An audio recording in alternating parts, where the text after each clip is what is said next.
Hi, happy Monday, and welcome to Now, the fun show hosted by me, Curtis P. Today we're kicking the entire show off talking about a very big topic that I've continued to follow over the course of now, that being the topic of Russia and its stance on gay people. Today, in a very surprising stance, Putin actually released a statement about this, stating that gays and lesbians have nothing to worry about in Russia during the Olympic Games. Putin stated, "We will do everything to make sure that the athletes, fans, and guests feel comfortable at the Olympic Games regardless of their ethnicity, race, or sexual orientation.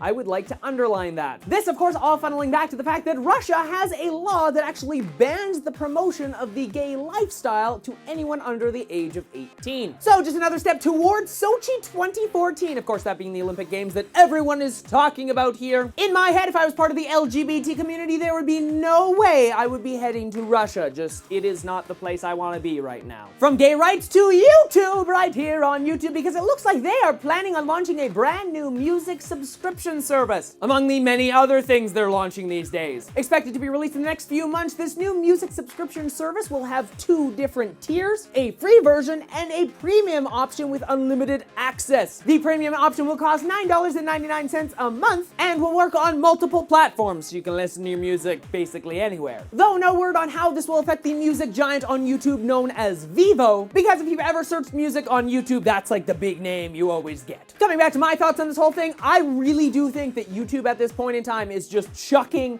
things at the wall and hoping they'll stick. Because remember that paid for subscription thing? Yeah, I'm not really sure how that's working these days. Facebook's up next, and it looks like some very smart people working at Facebook have figured out a way to predict the future of your relationship. A Cornell professor and a Facebook engineer has actually claimed to develop an algorithm that can identify who you're dating and if there's a danger of you breaking up. The algorithm looks at the two people and the different circles of friends that they're kind of associated with. Two close friends have very similar social circles, whereas with two people dating, they have circles that overlap a little bit, but not a lot. In its current state, the algorithm can predict with a 60% accuracy if two people are dating. Now, say I was dating someone else and the algorithm was like, "No, I don't think you two are dating." According to it, there is a 50% chance that we're gonna break up in the next 2 months. Though I would like to point out that I could basically guess the same thing. Two people walk up to me and they're like, "Yeah, we're dating." I can be like, 2 months? I bet about 50% chance you're not gonna be dating anymore. And if you're wondering how this all ties back into Facebook, well, according to Facebook itself,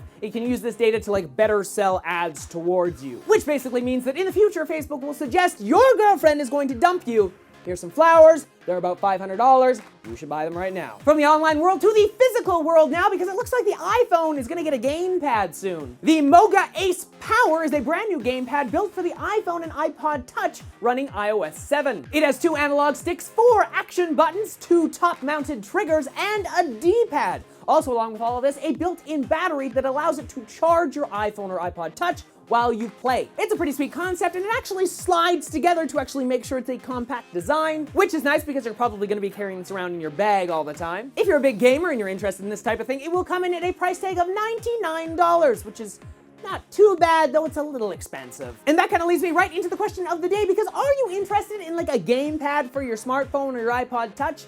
Personally, I don't play enough games on my iPhone or iPod Touch to need that, but what do you think? Let me know in the comment section down below. You can also let me know on my Facebook page, Twitter account, or through that beautiful thing called Google+. Links to all that, and of course all the other topics I talked about in today's episode in the description down below. Check out all the links down there, tons of really cool stuff. Of course, if you liked today's show, why not hit that like button, subscribe, and maybe even share the show with your friends. Until tomorrow, I'm Curtis Parody, and that's what's happening now.